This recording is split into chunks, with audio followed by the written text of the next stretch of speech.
नमस्कार। द देसी अड्डा पर आपका स्वागत है। मैं हूं राकेश तिवारी। देखिए, एनडीए में सीट शेयरिंग का फॉर्मूला सेट होने के बाद सारंग प्रमंडल के 24 सीटों पर दावेदारों के बीच बेचैनी बढ़ गई। किसका सीट कट जाएगा, किसका सीट रह जाएगा, ये जानने और समझने के लिए लोग अपने अपने आकाओं के पास टेलीफोन करना शुरू कर चुके हैं। मेरे पास भी कई फोन आया था। क्या हुआ, कैसे हुआ, सारंग का कौन सा सीट कहां जा रहा है और किस सीट पर कौन सी पार्टी चुनाव लड़ने वाली है, इसकी बेचैनी नेताओं में दिखी। इसलिए मैंने सोचा कि आपके लिए क्यों नहीं एक वीडियो ही लाया जाए और ये बताया जाए कि सारंग प्रमंडल में जो सीटें हैं उसका फॉर्मूला क्या है और किस तरह से 2020 में जो चुनाव हुआ था उस पर ये पार्टियां चुनाव लड़ी थी और जब चुनाव लड़ी थी तो क्या हुआ था, और अब इन्हीं फॉर्मूले पर यदि पार्टियां विचार कर रही है तो क्या होगा। देखिए, 2025 का जो विधानसभा चुनाव है उसका सीधा सीधा फॉर्मूला है Janata Dal United, BJP, RLM, Jitan Ram Manjhi की पार्टी हम और चिराग पासवान की पार्टी लोजपा आप। ये सभी पार्टियों का फॉर्मूला लगभग सारंग के लिए सेट है। 2020 वाला ही अधिकांश सीटों पर स्थिति बनी रहेगी, लेकिन कुछ सीटों में अदला बदली होने की संभावना है क्योंकि परिस्थितियां बदली हैं, इसलिए वो सीट भी बदल जाएंगे। अब देखिए, सारंग में 10 सीटें, 10 सीटों में से पिछले बार 4 सीटों पर चुनाव लड़ी थी जनता दल यूनाइटेड। एक सीट बनियापुर वीआईपी को बीजेपी ने दे दिया था और मुकेश सहनी के उम्मीदवार बने थे वीरेंद्र ओझा, लेकिन इस बार वहां की परिस्थितियां अलग हैं। अब 4 सीटें सारंग में इस बार भी जनता दल यूनाइटेड मांग रही है, लेकिन उन 4 सीटों में से कौन सी सीटें जनता दल यूनाइटेड के पास रहेंगी, ये एक अलग बात है। पिछले बार जनता दल यूनाइटेड सारंग में 4 सीटों पर चुनाव लड़ी थी, परसा, माझी, मरहौरा और एकमा। इस बार भी 4 सीटों पर चुनाव लड़ना चाहती है, लेकिन जनता दल यूनाइटेड बनियापुर सीट चाहती है। बनियापुर सीट इसलिए चाहती है क्योंकि यहाँ से केदारनाथ सिंह जो आरजेडी के विधायक हैं, प्रभुनाथ सिंह के भाई हैं, वो जनता दल यूनाइटेड से टिकट चाहते हैं और जनता दल यूनाइटेड उन्हें टिकट देने के लिए तैयार है। इसलिए बनियापुर सीट जनता दल यूनाइटेड को चाहिए। वो सीट कौन है जिसे जनता दल यूनाइटेड छोड़ेगी ताकि वो सीट मिले? ये सीट हो सकते हैं परसा, मरहौरा, एकमा और माझी।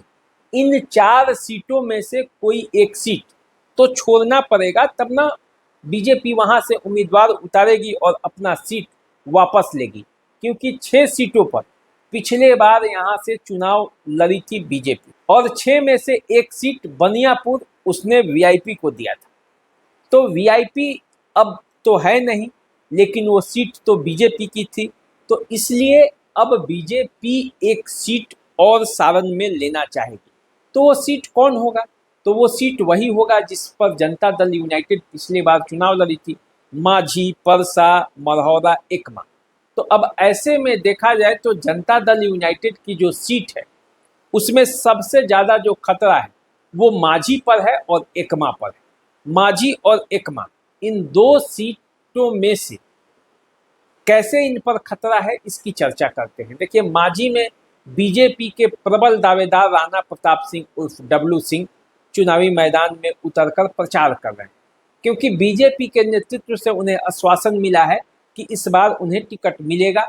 दूसरे नंबर पर पिछले चुनाव में आए थे, इसलिए उनकी दावेदारी भी मजबूत है। दूसरी तरफ एकमा में लोजपा की दावेदारी है। लोजपा चाहती है कि वो सीट हमें मिले, कम से कम सारंग प्रमंडल में 1 से 2 सीटें मिले। लेकिन अब देखिए क्या होता है। एकमा में जनता दल यूनाइटेड के प्रबल नेता धूमल सिंह हैं, काफ़ी पुराने नेता हैं जनता दल यूनाइटेड के, सीधे नीतीश कुमार से संपर्क है, तो ऐसे में उनका टिकट कटना मुश्किल लग रहा है। अब देखिए, परसा से कौन है? परसा से चंद्रिका राय हैं, तो चंद्रिका राय की टिकट कटना संभव नहीं दिखता है। वहाँ जो है वो यादवों का बेल्ट है, यादव वोट सबसे ज़्यादा है, तो चंद्रिका राय का टिकट कटने का सवाल पैदा नहीं लेता। दूसरा कोई नेता उतने बड़े स्तर का जनता दल यूनाइटेड के पास परसा में है नहीं। अब देखिए मढ़ौरा है, मढ़ौरा में भी जनता दल यूनाइटेड इस बार अपने पास रखना चाहती है। तो अब देखिए इन 4 सीटों में से कौन सी सीटें मिलती है जनता दल यूनाइटेड को और कौन सी कट जाती है। अब देखिए यदि सीवान में आप बात करेंगे तो सीवान में पिछले बार 4 सीटों पर चुनाव लड़ी थी जनता दल यूनाइटेड और 4 सीटों पर लड़ी थी बीजेपी। 4 सीटों पर जिन पर लड़ी थी जनता दल यूनाइटेड उसमें रघुनाथपुर, महाराजगंज, जीरादेई और बड़हरिया, चारों की चारों सीटें जनता दल यूनाइटेड हार गई थी। अब इस बार फिर से चुनाव लड़ने की बारी है, तो 4 सीटों पर फिर से जनता दल यूनाइटेड की दावेदारी है, लेकिन 1-2 सीटों पर अदला बदली करने की बातचीत चल रही है। लेकिन वो कहाँ तक संभव हो पाएगा ये आने वाले समय में पता चलेगा, क्योंकि अभी सहमति बनी नहीं है कि सीवान के चारों में से चारों सीट जनता दल यूनाइटेड अपने पास रखेगी या इसमें से कोई अदला बदली करेगी। परिस्थितियां बदली हैं, रघुनाथपुर से लोजपा की दावेदारी है और वहां से ओसामा साहब आरजेडी से चुनाव लड़ने वाले हैं, तो रघुनाथपुर में सबकी नज़र है। महाराजगंज पर भी बीजेपी और जनता दल यूनाइटेड में खींचतान है, लेकिन जनता दल यूनाइटेड का पलड़ा महाराजगंज में भारी दिखता है। जीरादेई में जनता दल यूनाइटेड चुनाव लड़ना चाहती है और लगता है कि जीरादेई से उसे टिकट वहां जनता दल यूनाइटेड के खाते में ही जाएगी। बड़हरिया तो जनता दल यूनाइटेड की सीट है ही। अब देखिए क्या होता है सीवान में, अभी कुछ कहना मुश्किल है, क्योंकि अभी सीटों का अंतिम तालमेल नहीं चला है। अभी तक सीटों पर अंतिम सहमति नहीं बनी है कि कौन से सीट बीजेपी को और कौन से सीट जनता दल यूनाइटेड को। 10 सितंबर तक ये मामला सामने आ सकता है।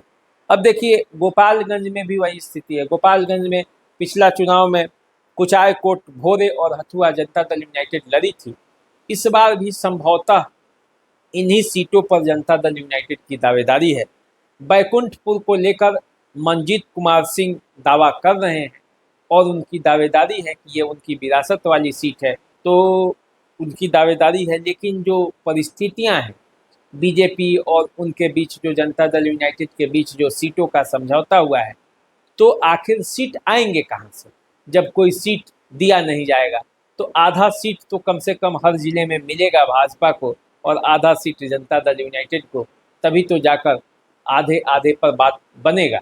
क्योंकि 101 सीट पर लड़ रही है बीजेपी और 102 सीट पर जनता दल यूनाइटेड। तो देखिए किसका टिकट कटता है, कौन से सीट पर किसकी सहमति बनती है, ये आने वाले समय में पता चलेगा। फिलहाल आप हमें दीजिए इजाज़त, चैनल को सब्सक्राइब कर लीजिए, फेसबुक इंस्टाग्राम पर हमें फॉलो कीजिए। नमस्कार।